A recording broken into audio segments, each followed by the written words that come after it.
शिवसेनेची स्थापनाच या शिवतीर्थावर झाली असं राज ठाकरे यांनी आजच्या भाषणादरम्यान वक्तव्य केलंय।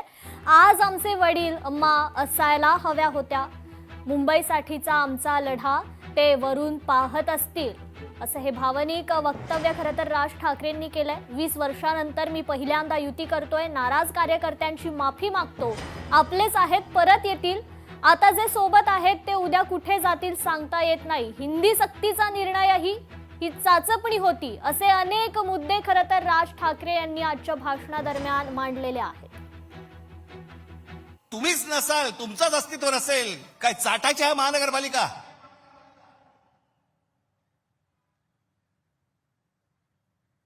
काय उपयोग आहे या गोष्टींचा? आम्ही भले आमच्या वचननाम्यामध्ये सांगितलेल्या अनेक गोष्टी आहेत ज्या उत्तम करू, उत्तम शहर करू, चांगल्या गोष्टी करू।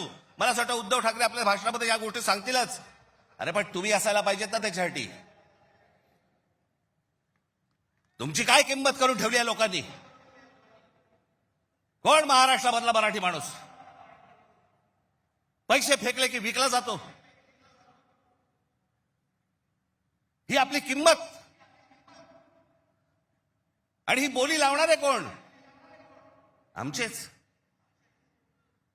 दुसऱ्यांच्या हातावरती बसून त्यांचा उद्देश साध्य करण्यासाठी आमचे लोक हे आमच्या लोकांना फोडतायत। काय दुर्दैव आहे बोला।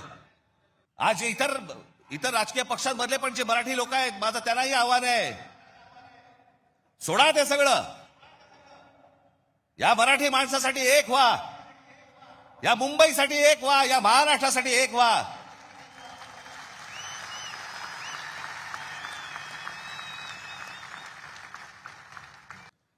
अनेक लोकांना तिकीटं दिली गेली, अनेक लोकांना तिकीटं नाही देता आली, अनेक जण नाराज झाले, जे जवळचे होते, सहकारी होते, काही जणांना वाटलं दुसऱ्या पक्षात जावं,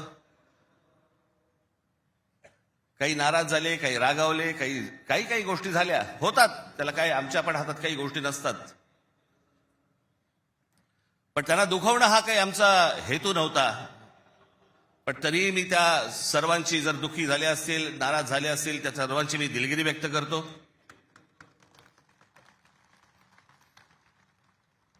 आपलेच आहेत, परत येतील, कारण जे आता आहेत तेच कुठे जातील माहित नाही, त्याच्यामुळे ते गेलेले आहेत ते येतीलच परत।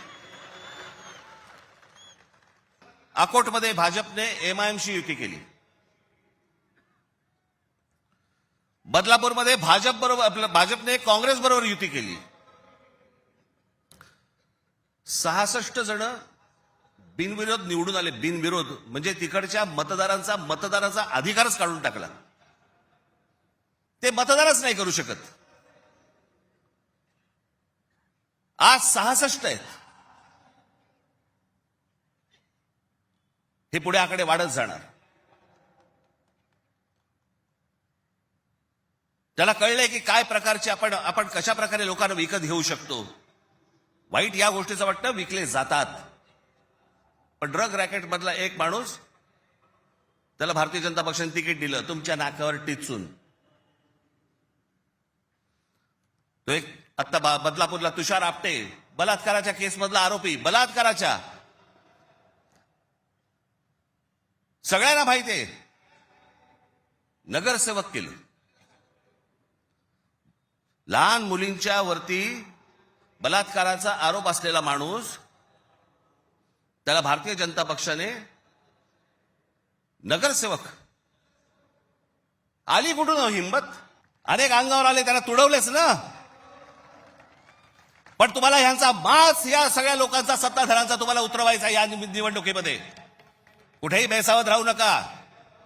माझी आपल्याला सगळ्यांना एक फक्त सांगणं आहे, हे ईव्हीएम मशीनवरती लक्ष ठेवा। दुबार मतदार सकाळी 6 वाजता, मला जेवढे काय BLA नेमलेले आहेत, सकाळी 6 वाजता तिकडे सेंटरवरती पाहिजेत, दोन्ही पक्षांचे। आणि दोन्ही पक्षातले जे सगळे लोक आहेत यांना फक्त मी एकच सांगतोय, बाबांनो, आता आपल्यातलं काही वाद नाही, आता खरी लढाई त्यांच्याशी आहे।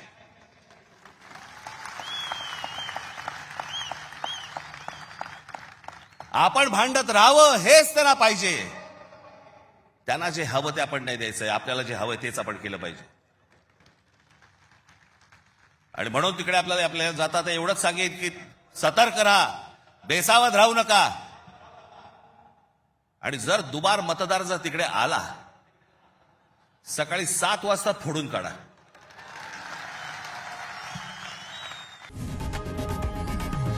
लोकशाही मराठी ऐका, पहा, जागरूक रहा.